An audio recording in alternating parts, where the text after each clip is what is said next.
This is Josh Slavitt with the second of 3 blog posts addressing the question, will your business be ready when business as usual is not the usual?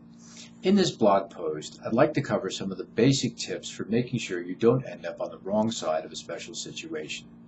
First, you must start by putting together a special situations master team that is comprised of every major component of your business, because the reality is that every component of your business could be affected by a special situation.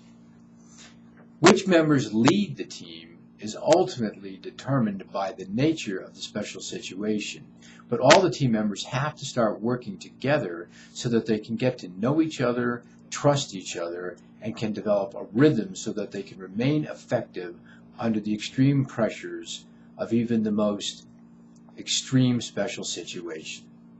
Second, one of the team's responsibilities is to create a manual that documents the following: all essential business activities and the employees who are responsible for them, backup procedures for all critical documents and files, detailed contact information for all senior executives, department heads, the special situations team itself, and their backups and their emergency contacts, detailed contact information for public relations, legal, government affairs, and other business consultants that may be necessary to involve in addressing an issue.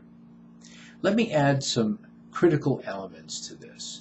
The special situations response team should be made up of employees that are senior enough to make decisions but are not department heads or C-level executives. I believe it is a big mistake to put your senior management team on the front lines during a special situation for 3 reasons. First, the company still has to run during a special situation, and senior management can't deal with the situation and run the business at the same time.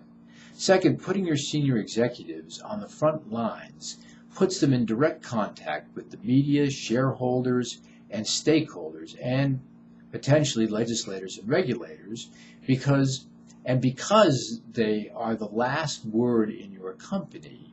This means that a company's maneuvering room can be impaired seriously if a major decision maker makes a slip-up or gaffe that is publicly reported.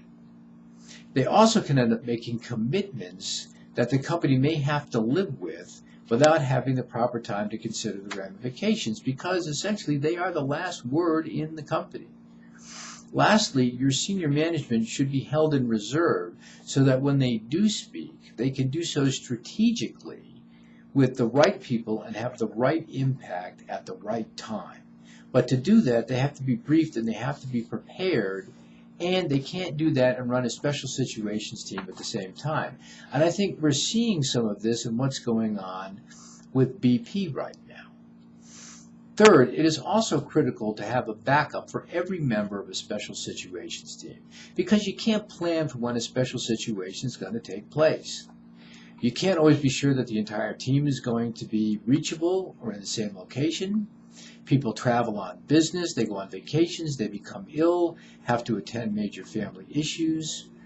But when a special situation arises, you've got to have every function of your business represented until you can assess the situation and determine what needs to be done.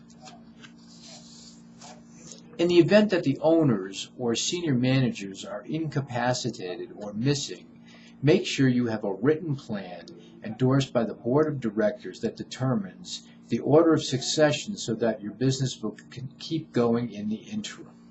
The worst thing that can possibly happen is that you appear headless to your shareholders, your employees, as well as legislators and regulators.